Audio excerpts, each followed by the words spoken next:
Nickelodeon.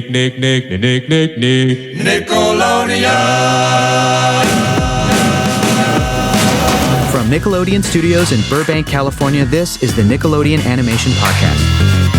Hi guys, welcome to the podcast. I'm your host, Hector Navarro. I'm so excited because today my guest is the creator of a show that so many of you listeners demanded that we talk to because you've grown up with this particular show and it has stayed with you.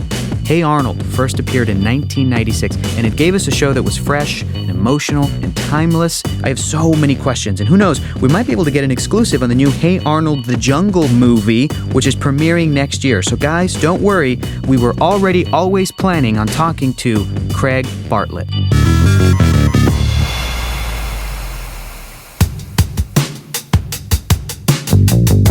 We're going to talk about some Hey Arnold today. We're going to talk about lots of nice cartoons. We've had our coffee and we're going to make a little music. Craig Bartlett in the studio, ladies and gentlemen. Let's make some magic, baby. Here we go. It's fun to play around. It's fun. Yeah. Thanks so much for coming in and doing this, Craig. This is so cool. Why do you think that the show Hey Arnold has stayed with people, especially young people, as they grew up? It's cool when you meet, let's call them the super fans, the people who are from 20 to 30 or something like that, who grew up on the show and it was their favorite show when they were a kid, and now they're a working adult. We wrote the show, Arnold was 9. He was in 4th grade and he was 9. So I always think of like the 9-year-olds watching it, kind of the sweet spot. There they are. They're not the youngest kid in school. They're not the oldest kid. They're just like the kids right in the middle being kids. And that was Nickelodeon. In the 90s, Nickelodeon was like, kids first, kids rule. Those were the kind of things that we were saying. Yeah. My take on Hey Arnold, I'd been with Nickelodeon, since about 1990, and it was 94 when I made the pilot. So I'd had some time to think about it. And so I thought, I'm going to make a show about my take on childhood. What I remember about childhood was sort of, when you're a kid, you don't really have any power, you don't have money, you don't have the freedom to go do what you want. You're kind of in school, and then you got to go home and do your homework. And so I was going to try to make a show about that, like, what do they feel like about childhood? And so it was really about kind of feelings. And I was a big fan of Charlie Brown. Absolutely. You can see it. When I was a kid, the Charlie Brown Christmas special was the first animated Charlie Brown picture. It came out, I want to say, in like 65, 66. I was perfect. I was like Charlie Brown age when that came out. I was like, man, look at this. Because I'd been raised like any of these people you're going to interview. I'd been raised on Bugs Bunny and the Looney Tunes and that kind of slam pow, funny, wacky, physical stuff.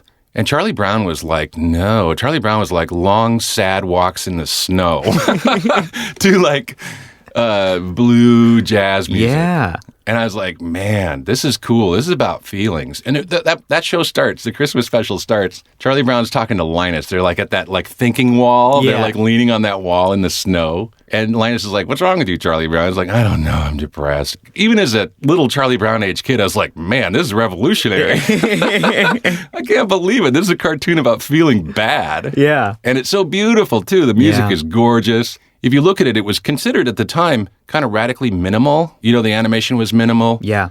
But if you look at it, it's a very cool aesthetic. Absolutely. Absolutely. The big wide shots with tiny Charlie Brown walking in the snow, it totally influenced me. I was like, when I got to make Hey Arnold, I'm like, if Charlie Brown exists in this universe, I can make a show about that's kind of melancholy and kind of blue and really touches on those feelings about childhood where you're powerless and you don't know what's going on. You're just trying to figure the world out. Herb Scannell and Jerry Laybourne were my bosses then at Nickelodeon. Mm-hmm. And I said, it'll be a Charlie Brown for the 90s. It'll be, an ensemble cast of kids, eccentric, funny kids. Arnold will be the Charlie Brown, but he'll be the super calm center. He's not the loser that Charlie Brown is. He's like just this like Zen little Buddha. Yeah. And he'll be surrounded by wacky, super active characters. And the typical Arnold story, if you watch the first season, it was Arnold accidentally does something that hurts someone else. Yeah. Like Eugene's bike. He wrecks Eugene's bike by accident. And then it's not his fault, but he feels very bad about it and goes for like a long, sad Arnold walk and thinks about what he's going to do. And then he tries, and usually in a funny way, he makes it better slightly. Yeah. And then at the end of the episode, we kind of undercut even that happy ending a little bit so that we can kind of return to the status quo. That's how TV works. You're gonna finish a show and it's like, yeah, tomorrow Harold's going to want to beat you up again.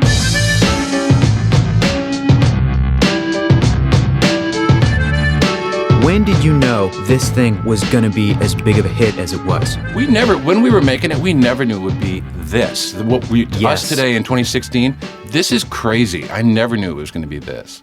I kind of want to even point that out. Yeah. When you read a piece that's going to talk about Hey Arnold now online, they'll talk about it like, well, obviously, Hey Arnold, one of the great 90s shows. And I'll go, wow, thanks. But when we were doing it, we were just making another show here. Sure. There were a lot of shows being made, and we were just one of them. And it was a little bit of a competition, everybody, there's kind of a bro vibe where guys are like, yeah, well, our show is going to be better than yours. Yeah. That kind of stuff was always going on. Yeah. But I didn't have a sense that it would be this beloved. I really didn't. Wow. It's very sweet and gratifying to be here now. Carolyn Framke wrote for the AV Club. She was writing these pocket synopses of her favorite. She gave it a top 10. Like, hey, adult fans of Hey Arnold, here's a top 10 list of episodes that kind of prove that it holds up and you could watch it now and you would go, oh, even as an adult, I like this show. Sure. She said, she talks about the Thanksgiving special, that one of the themes of the series is disappointment. And if I'd have pitched that, they would have said, get out of here. So that's what's funny about it. Now, looking back, not only do they kind of see it all in this kind of wonderful glow of everything is well made and good. Sure. But they also can talk openly about things like a theme of disappointment and I'm not getting busted for that. Yeah. Now it's just canon, right? It Sure. exists. Mm-hmm. Kids are cool. That's what's neat too, is that when a kid's 9, they've got a favorite show. That's their world, man. Yeah. They watch it. They can't wait to see the next one. They follow carefully, and their minds aren't like now at my age. There's a million shows to watch, and there's a million books to read and movies to go see, and all kinds of interests. And so you don't have one shining favorite thing like when you're 9. Yeah. And so I think that's part of it too. That the adults now look back and they particularly remember being solidly into Hey Arnold. In a way that now, you got 10 shows I like to watch. Absolutely. And when you get stuff in your reptile brain when you're 9, it stays in your reptile brain. It's in there. It's there forever.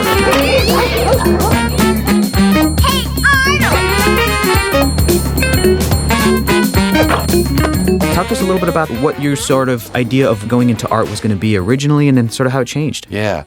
So I'm a Seattle kid, and then my parents moved me when I was a teenager. We moved out into the country. I lived on the beach as a teenager. And I was in a small town that was like an arty town on the Puget Sound called La Conner. And La Conner had all these landscape painters that were, a bunch of old hippies. And that was the world I was in. And I had no idea about the cartoon making industry down here. First of all, it was quite different then. The old TV animation studios, Hanna-Barbera, Filmation and stuff, they were kind of dying. They were not making good shows. It was kind of the low point of cartoon making when I was coming of age, when I was going to art school and stuff. They were making cartoons that were all based on toys, and they were not good. And they were just starting to get into the overseas, shipping your animation away, but that hadn't even really caught on. Yeah. But you could call that the low point of TV animation, really. Sure. So I had no idea. No one told me. I didn't know anything about it. I went to a high school in a little small town in Washington, and then I went to college. I went to the art school in Portland, the museum school. And I was very happy. I got there, I'd probably turned 19 in my first year of art school in Portland.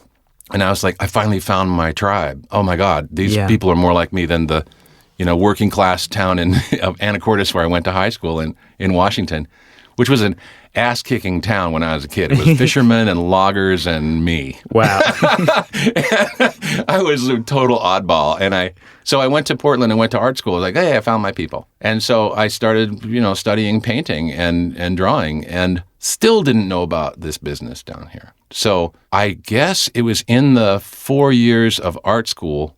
In the third year, I did a study abroad and went to Italy for most of the year. From September to May, I was in Siena, Italy. Incredible. That's incredible. Hitchhiking around Italy and stuff, and going and looking at old architecture. But when I got back from travels, and I couldn't transfer those credits for some reason, I couldn't go straight into fourth year of art school. So I was like, fine, I'll do something else. So I worked for a while, and I ended up at the Evergreen State College in Olympia, which was really like a magnet for every creative weirdo in the Northwest because it had no grades, and it had a lot of equipment and kind of laying around and no one telling you what to do. You could just basically write yourself a program and I'm going to make cartoons. And somewhere in there, I had been seeing these tourneys of animation that came to Portland when I was going to the school there that were like feature-length collections of animated shorts by independent animators from around the world. And I saw a couple years in a row of that, and those were awesome. They were funny. That's important.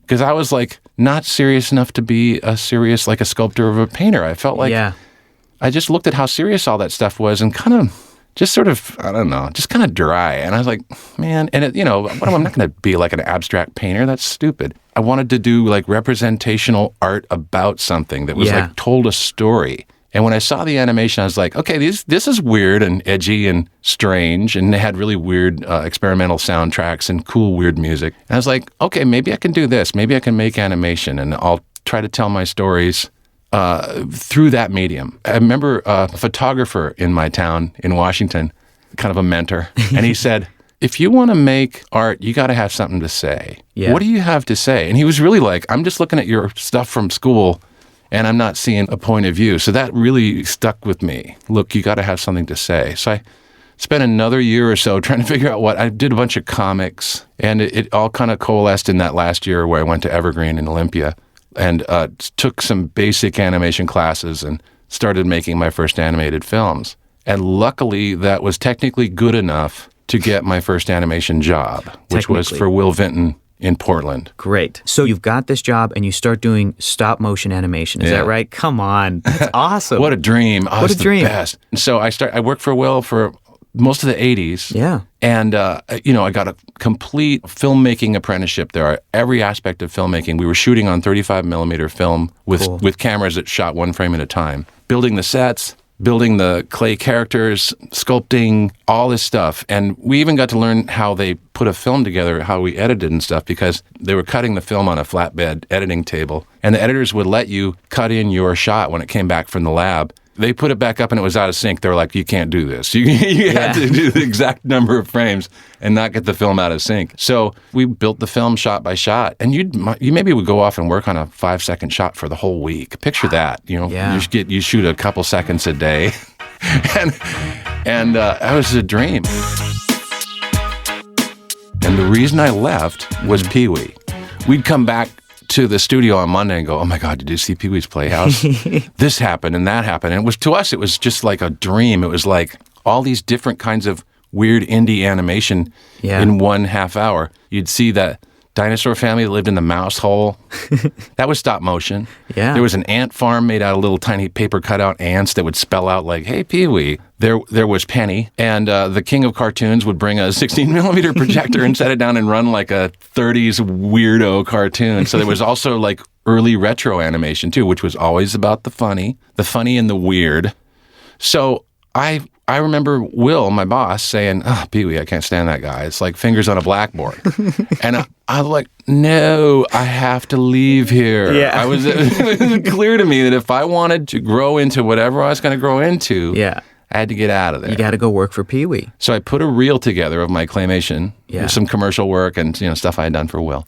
And I sent it to Prudence Fenton, who was the producer of the animation, and Stephen Johnson, who was the director on season 1. And I got the addresses of those two people. Yeah. I don't know how I did it. And Prudence called me one night at my house in Portland. Phone rings. It's like on a May night. It's like, hi, it's Prudence Fenton. We're starting season 2 of Pee-wee in L.A. this time. They moved from New York to L.A. Yeah. So we need to crew up on a new crew. By the way, the original crew of Penny? Yeah. The Aardman guys from Bristol, England. Yes, of course. Those guys, they're the best clay animators in the world, the coolest, funniest clay animators in the world. They actually created Penny for Pee-wee. Wow. Pee-wee said, I think the show needs a girl character. Yeah. And they're like, how about a girl with pennies for eyes? And, and I got to say, their technique was revolutionary also. So cool. The stand-up stop motion that we'd been doing and that they do, if you look at the Wallace and Gromit cartoons, those are basically armatured characters that are standing up on a 3D set that you move around, you walk around. It's very hard. They're gravity bound and you're trying to not have them fall over and stuff. There's a lot you're dealing with. Yeah. Penny was shot on glass with a down shooter camera up above, looking through the glass at a flat background that you would slide in and out, much like a puppet show. You have a proscenium, which is the frame, a puppet in the front doing their business, while maybe you might have a background rolling in and out. So if you could think of a way to do like a puppet show, you could tell any kind of Penny story. So I went down to L.A. It was like, as soon as I got the call, I'm like, yes, of course, I will now move to L.A. Quit my job, and I did Penny all summer in '87. So season 2, I did, Tom Gasick and I were the 2 teams, and Tom was another guy from Vinton's, and Bruce McKeon. So 3 of us from Vinton's, like, we're out of here. And Tom and I split an order of 10 episodes, so I did 5 and he did 5. And then the next year I did a shorter season. So that was the total of my, seasons 2 and 3 were the total of my Penny experience. But what can I say? That changed everything. That got me down here. That got it all going. Did Arnold originate on one of the Penny? Is that where Arnold it's funny, came from? If you look it up, it says that it was a Penny. It was a Penny character. But no, when I finished season 2, I was unemployed again. And you just did an Arnold And on short. my own, I was like, okay, look, you're in L.A., you've moved here, what are you going to do? And while I was looking for work, I basically created my own character, Arnold, out of clay, and I built my own penny stand in my living room. Basically just replicated that same down shooter. I had a camera, and I got some lumber, and I built a penny stand. So I shot Arnold in the penny style, but it was post my Pee-wee experience. Is when you were penniless. Yeah, I was penniless, and I was penniless.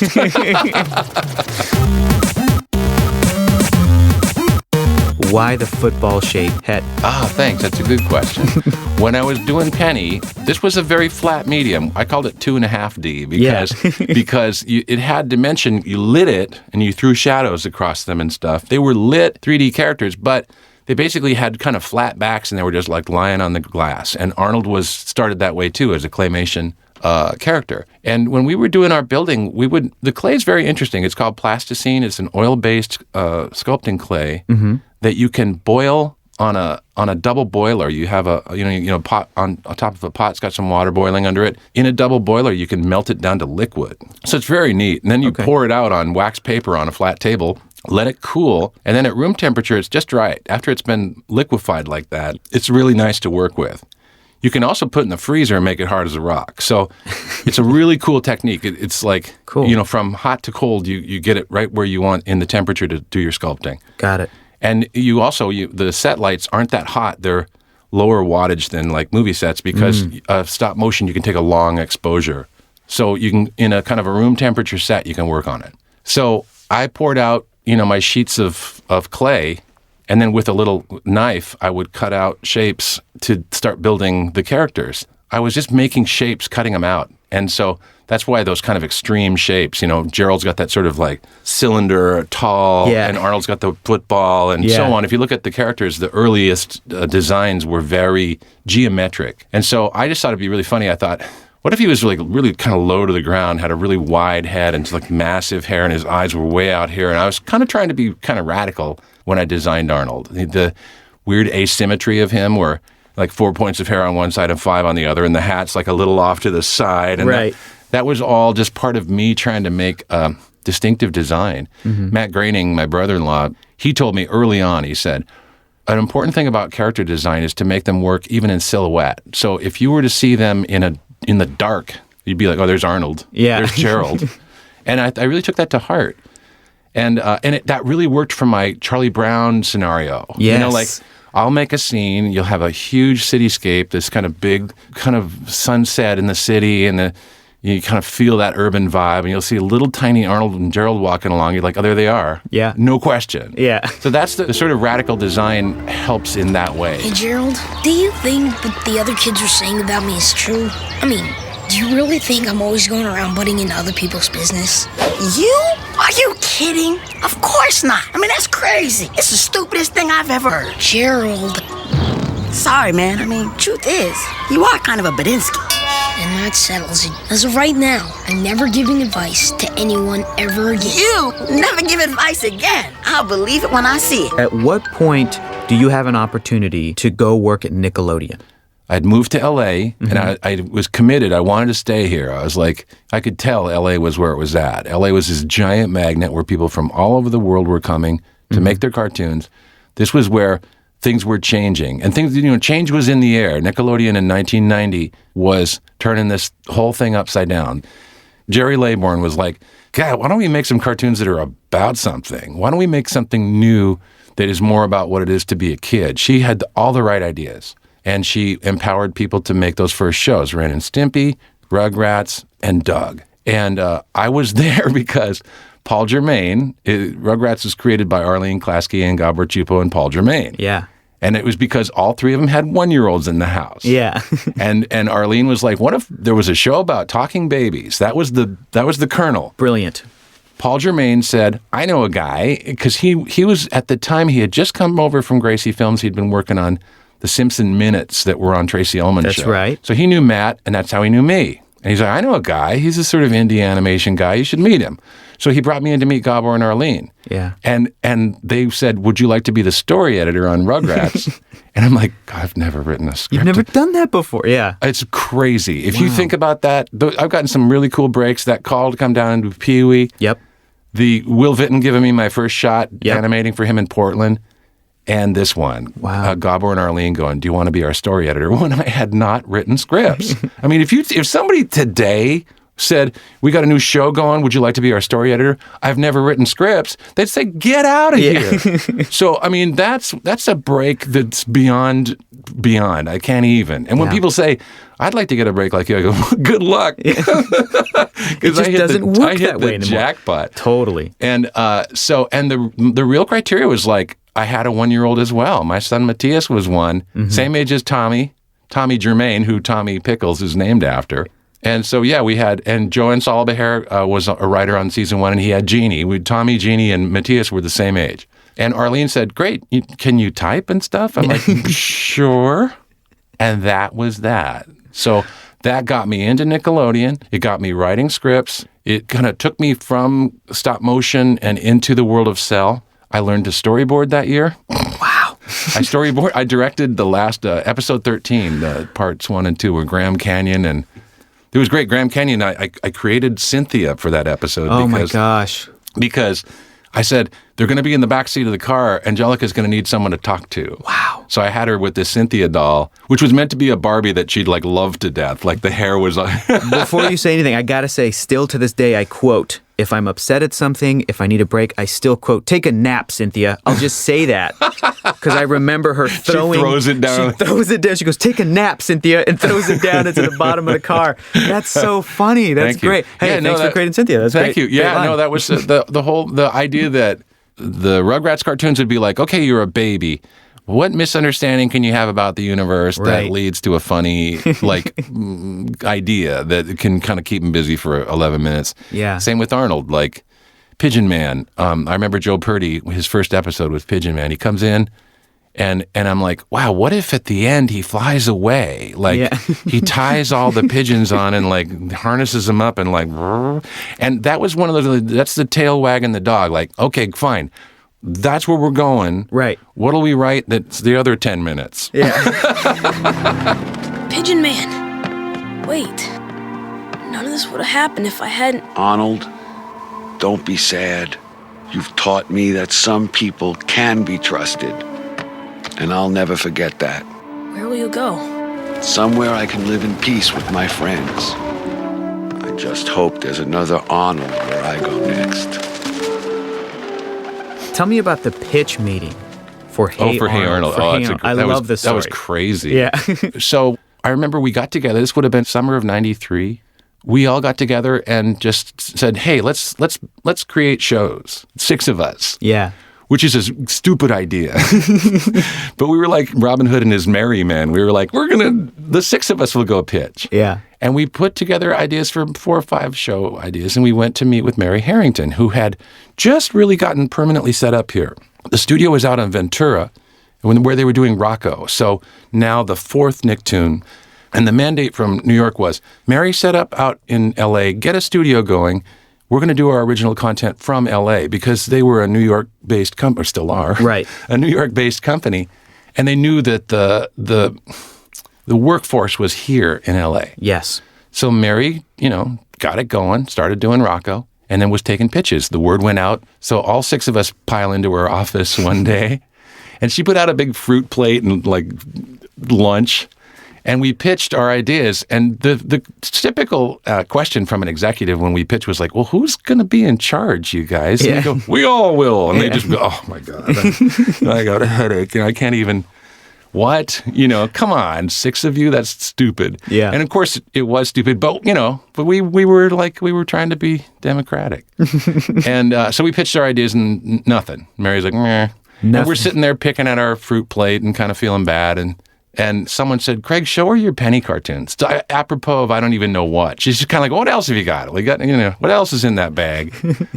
And so I got out a tape, a VHS cassette of my sample reel with Penny. Yeah. And it had on the front of it the little claymation Arnold shorts. And she goes, wait, who's this? And she watched, Arnold escapes from church, and she said, what, have you got more of this guy? And I had my comics. I had the Simpsons Illustrated magazines that had like a Sunday Funnies formatted, 8-panel Arnold adventure. And she loved those. And one of them, Arnold rides a roller coaster, and you see him super deadpan. The original Arnold was very like eyes half-lidded, super zen. Very cool.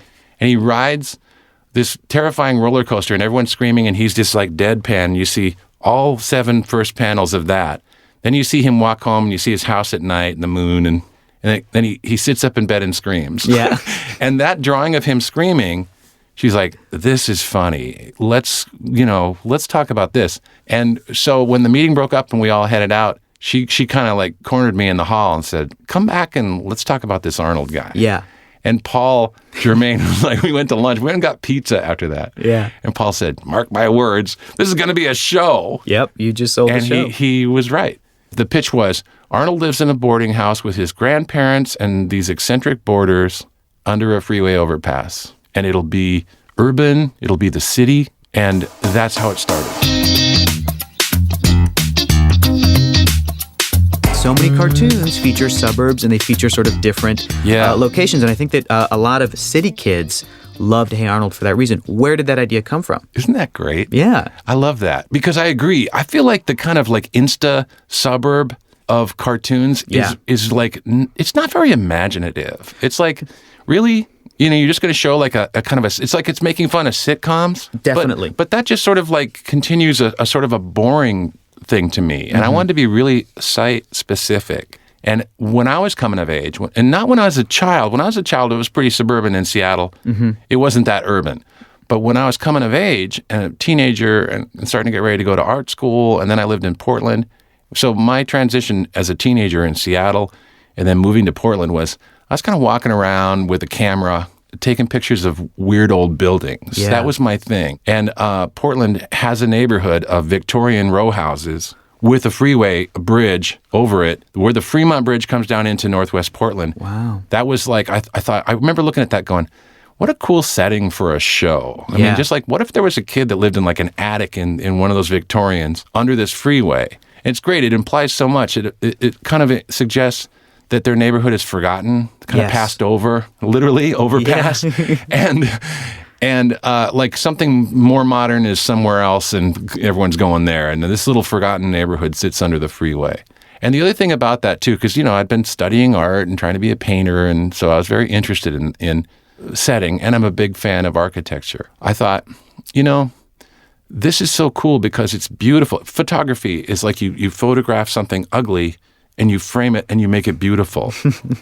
And so the urban grunge of Arnold's neighborhood was meant to be, Arnold is he's aesthetically, he is this little Zen kid, and he sees everything for what's beautiful about it. Even though it's never said, he never tells the other kids, look at this, it seems ugly to you, but it's beautiful to me. Yeah. You just get that. Yeah. And so I tried to make his setting very urban and kind of decayed and funky and grungy. And I went around Seattle and Tacoma and shot a bunch of pictures. Yeah. And made like a little booklet of them for the artists for season 1 and said, that's cool. Here's some classic Pacific Northwest grunge. Mm-hmm. This is our aesthetic. Look at the details of these fire escapes and these rooftops and these windows from 100 years ago. Let's make Arnold's world look like this. And then let's light it in this really romantic like sunset and dark, because that's when it's at its most beautiful. Yeah. And the kids, that idea, that worked really well with my whole take on childhood. Like, what kind of cartoon would a kid want to watch? How about that they all meet, they climb out of their fire escapes and they all meet on the street at night and they go have adventures unsupervised and adults don't even know what they're doing, which isn't true. Like, real life isn't like that, but it's aspirational. Kids will go, oh, I'd love to live like that. Sorry about today, Gerald. I know my house isn't exactly normal. Aw, are you kidding, Arnold? You get to hit people up for rent money. You get to bust up fights. Man, your house kicks. Yeah, you know, you're right. Good night, Gerald. What did the idea to have the sort of soundtrack and the sound that is inhabiting the world of Arnold be that sort of bluesy sound? Did that come from Charlie Brown? Did that come from your sort of influences? It's funny because, yes, it comes from Charlie Brown. I'm a big fan of that Vince Guaraldi soundtrack that accompanies the Christmas show. I play that every Christmas. It's like, it's December. I pop that on. Yeah. But also what you were saying, too.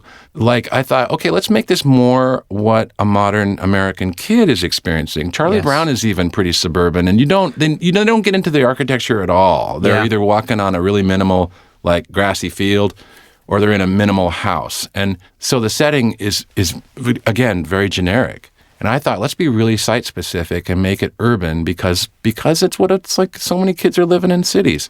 And if you look at the modern city, the city by the 90s, the modern city was a super cool, like, gumbo of every ethnicity. Mm-hmm. And Beck, when he made, what was it? Güero. Yeah, okay. I thought that was, I forget when that album came out. It was later, but I was listening to Beck when we were making, I think Loser was probably the album when we were starting Hey Arnold. Yeah. And I thought, this crystallizes it.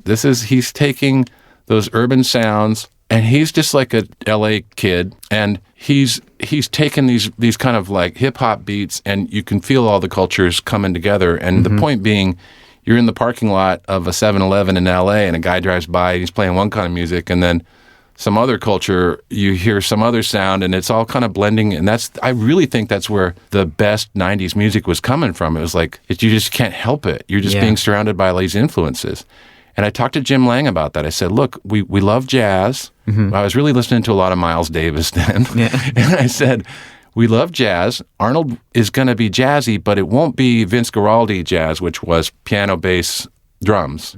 And let's come up with a new jazz sound. And he had me listen to a lot of acid jazz, which was traditional jazz instruments like sax and stuff over manufactured hip-hop beats. Cool. And Lang loved that. He loved to make the beats he made for season 1. They're unbelievably cool. It totally holds up too. You can listen to it now. It's not dated at all. Yep. And he loved to build these from noise. He would make all kinds of sounds that were just from noise. And that's still his thing. He can do that just like a sweep, he can do that. And so that was it. We had a really more gritty, more grungy, funkier sound than Charlie Brown, and we had the urban setting. Yeah. And so it wasn't like people looked at it and said, well, it's just ripping off Peanuts. It was more like, hey, I just want to make my own. I agree with Charles Schultz. I want about childhood, and I want to make a show that's my own take on that.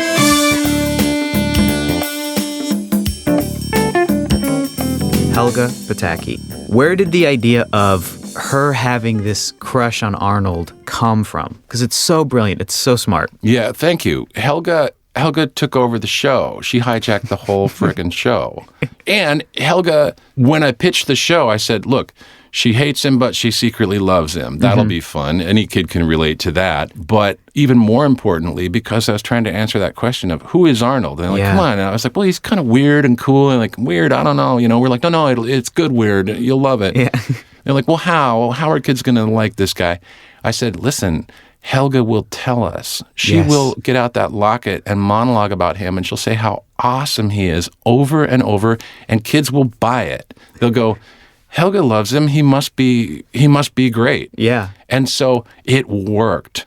Helga tells us that's her role. Also, we said, okay, so she's this mean bully, and she's kind of the boss of the fourth grade, and she could just pound anyone. Like, why is she so mean? So then it was like, let's give her a really messed up family. So let's have a big sister who's little Miss Sunshine that everybody adores and gets straight A's, and that'll, like, Helga will forever be in Olga's shadow. And let's have Miriam be kind of like Olga, but now a grown-up and kind of broken. She's like Bob, such a blowhard, kind of riding over everybody and yelling all the time that Miriam has shut down, and she'll be like the secret alcoholic and asleep at the wheel, and so she's ignoring Helga too.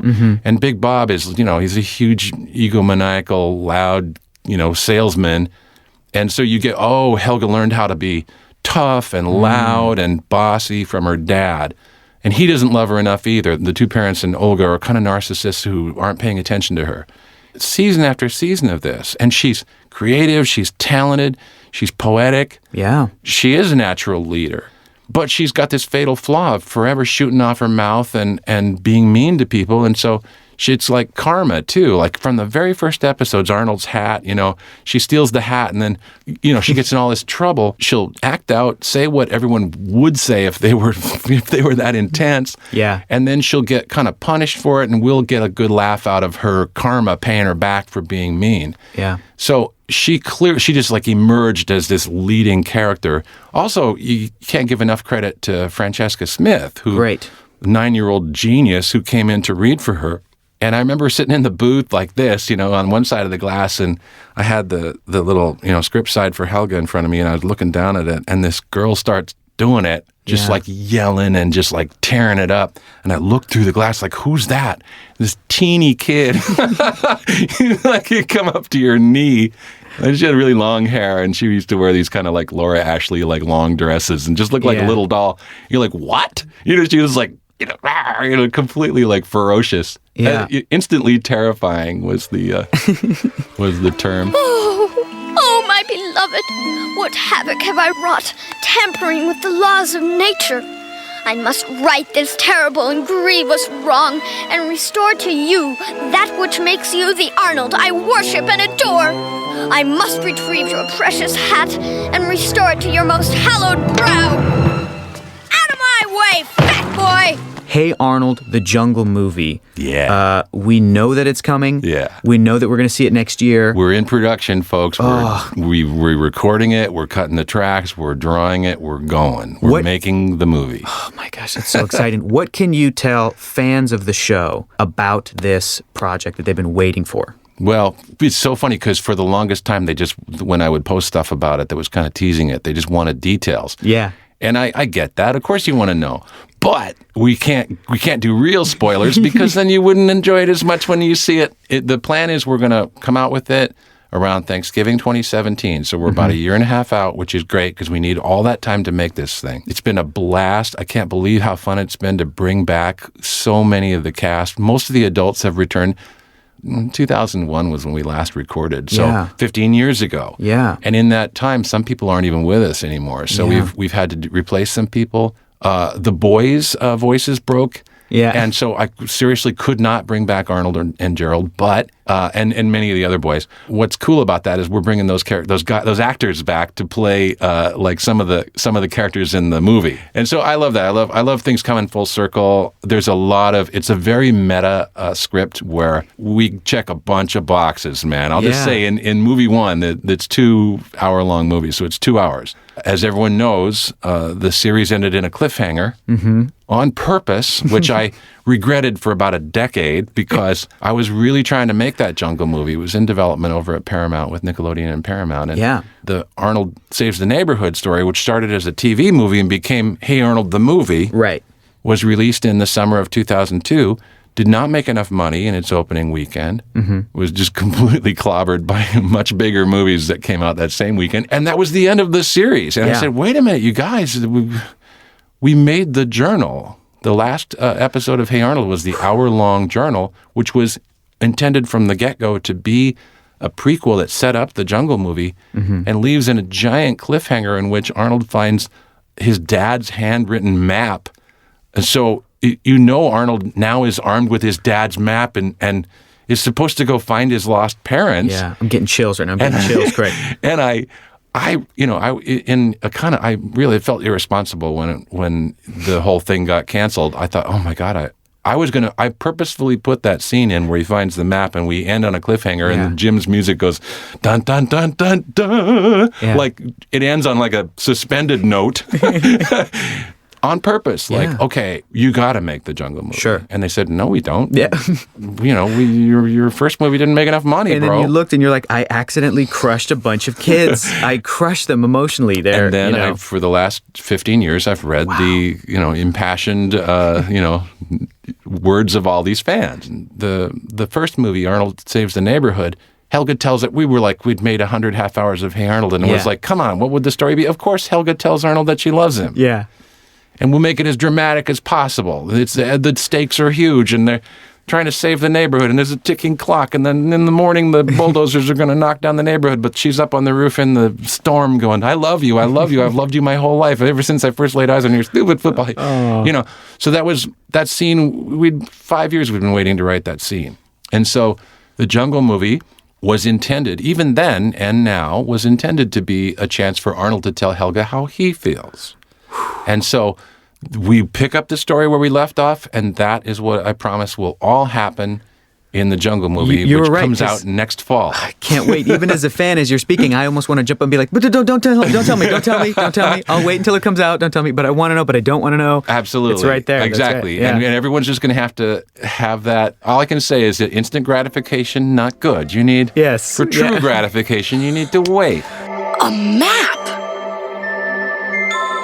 It must be the route my parents took on their last trip to the jungle. Grandma!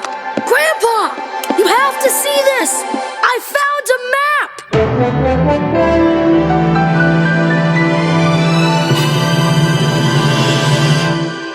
If you could give advice to young people possibly going into animation or finding a way to tell their own stories, what advice would you give those young people? Everybody has some kind of story to tell. That I would say make it real, make it as much like your own personal story, and that will be what makes it universal. That mentor of mine up in Washington State when I was a kid who said, what do you have to say, dude? What's your story? If you're telling your story and it's full of detail about your own stupid life, it becomes universal because people go, I recognize that. That's the way I felt too. Deep down inside, we're all, just these sort of striving humans who just want love. And, it's, as we make our way through this veil of tears. And I think it's just, people trying to be good to each other and struggling to find a way to, for their life to have meaning. I also would say TV making, if you're going to get into this medium, if you're going to make comics or something or paint a painting, that's cool. You're on your own. You get to do it and put it out there, and maybe people will see it, maybe they won't. If you're going to make TV like we're doing, it's collaborative. It's a super collaborative medium. There's like 50 people or 100 people or 200 people that are going to all have to get together and make this.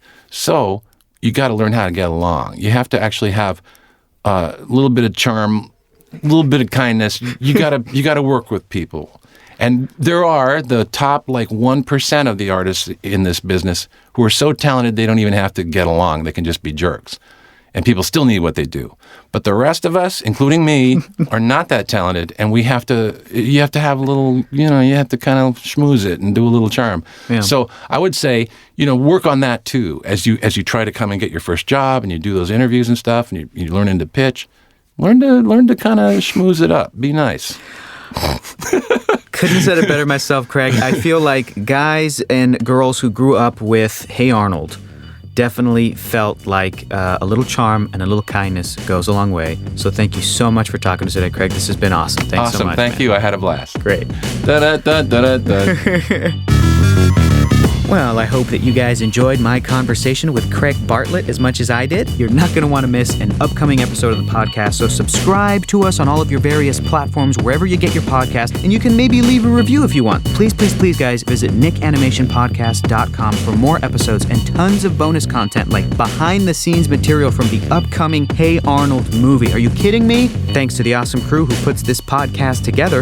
This podcast is produced by Jonathan Highlander, Dana Vasquez-Eberhard, Kelly Smith, Andrew Hubner. Original music by Useful Creatures. All of the incredible social media for our podcast is made by Narbe Manassians, Greg Nix. And thanks to the man who works the controls and makes me sound better than I have a right to, Manny Gralva. Until next time, thanks for listening to the Nickelodeon Animation Podcast, and keep watching cartoons.